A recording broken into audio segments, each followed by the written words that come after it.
On May 13th, 1985, the Philadelphia police dropped a bomb during a standoff with this organization in Philly called MOVE. And I'm just finding out about this. Most people have never heard of this. It never got on the national media's radar. You could make an argument that, okay, it was pre-internet, it was pre-social media. If this were to happen today, everyone would be aware of it. Like what happened, in Ferguson or whatever, the whole country and world knew about it pretty quickly. But this is a fascinating story. It's there's an article in NPR on Code Switch by Gene Demby. This is actually from 3 years ago on the 30-year anniversary of it. And I've never heard of it. And then he has a subsequent article talking about why it didn't get the national media coverage. And what is so sort of interesting about this, so first the MOVE organization, as I am just reading about it today, they were largely, it's in a black neighborhood, they were largely a black organization, but they were very adamant that like we're not a bunch of black radicals. They were for animals' rights, they ate raw food, they protested a lot outside of the zoo, but they also were heavily armed. And they were, I guess, squatting on a piece of property. And for years, it started, from what I read, like several years prior, they made a deal with the Philadelphia police. We'll give her over our weapons if you return some people that you have in custody. And the police did that, and then they wouldn't leave. And so then the tensions kind of rose leading up to this in 1985, that the MOVE and the neighbors, and there was sort of a tension. So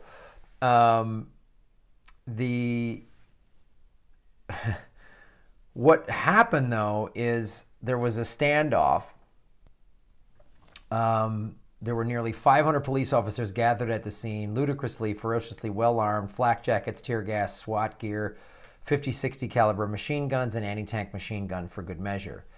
Deluge guns were pointed from fire trucks. The state police had sent a helicopter. The city had shut off the water and electricity for an entire block. And as they came to learn later, there was explosives on hand.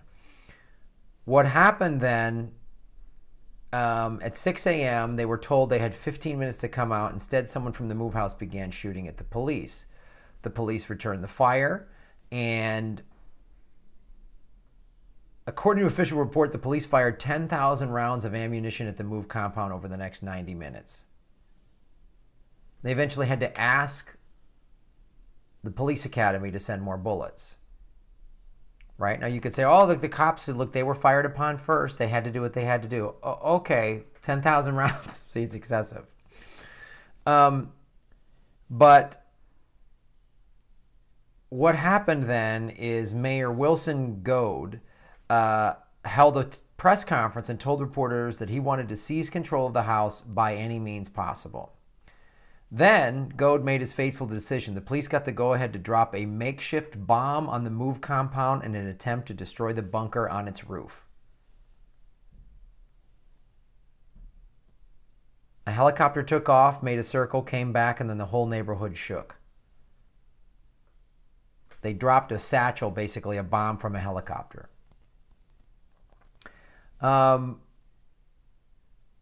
So why is this relevant? Why am I even bringing this up? To show you that the United States has bombed its citizens in the past. And this is 1985. This is over 30 years ago. And, okay, this is a radical organization and they have guns and everything like that, but, we've seen this before, Waco, Texas, Ruby Ridge. But the response to them, this is how the government acts, and the militarization of the police department has only increased over the last 3 decades. It hasn't decreased. So this is relevant because it shows several things. One, this government has no problem bombing its own citizens. No problem. And now they've got drones and all this other technology to do it. 2, the media doesn't cover this on a national level. We're not talking about it. Now, you could, again, and this author makes the argument or proposes this theory, one of the reasons why it isn't become a national story, because also, like Ruby Ridge and Waco, they were standoffs with federal agents, ATF and FBI. This was just local cops.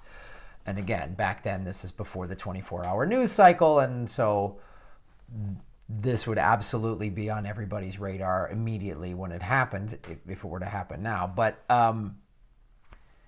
it's crazy. Dropping a bomb in a residential neighborhood.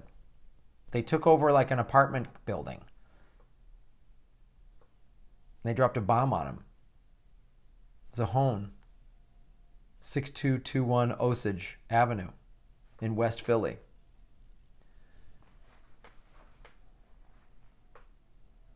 You could say that's a radical organization and they're resisting and all this other stuff, but this is how you're treated.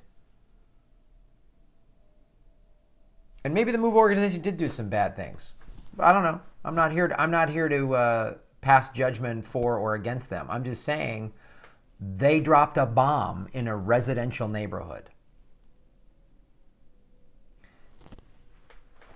So, and this, I bring this up to the Second Amendment folks who were like, well, I need a gun to resist if I need to take up arms against, the government, as it says in the Constitution. I'm just like, well, good luck. One Apache helicopter could level a downtown, a block of a major downtown American city, or any city for that matter. So if you think your AK or your AR-15 is going to resist that, you're nuts. And it tells me, like, and I suggest reading this article. It's very lengthy and goes in detail, goes into the history of it. And what also, I'll tell you this, I'll give you some more information here. So this woman, Ramona Africa, 11 people died, by the way, when they dropped a bomb. There was children in there. The government killed kids and stuff. In 1996, and this one woman, Ramona Africa, when she did get out, in 1996, a jury ordered the city to pay her $500,000, ruling that the siege on the MOVE compound violated her constitutional rights. And this is what the state does. Like, if you threaten them, the Constitution and the Bill of Rights, they go out the window, man, and they just come get you. That's just how it shakes out. So it's relevant. It happened a little over 30 years ago, and it's something to pay attention to because we're seeing how the government keeps reacting and keeps reacting and keeps reacting. I'm not a proponent of starting an armed radical group. I'm not a proponent of that at all. But it's why I am very adamant about peaceful nonviolent resistance. Because even with peaceful, unarmed, nonviolent resistance, they act pretty aggressive. When you show any aggression at all, they'll drop a bomb on your house from a helicopter. So all they got to do is say terrorist. They just label you with terrorism, and then who's to say they wouldn't drone strike their own citizens? I mean, look what they did at Standing Rock to peaceful protesters that wanted clean water on their sovereign land. Look how they treated them. So it's why I'm an advocate for peaceful nonviolent resistance, but we got to resist in some way because the system is completely broken. And when you tell me that, like, oh, we don't need police reform, we need police reform. Don't give me that there's just a couple of bad apples. I know there's good cops out there. I know there are. I'm friends with some of them. But there's a systematic problem here that's bigger than just a couple of bad apples. So, and this is our reaction. 30 years ago, this is our reaction.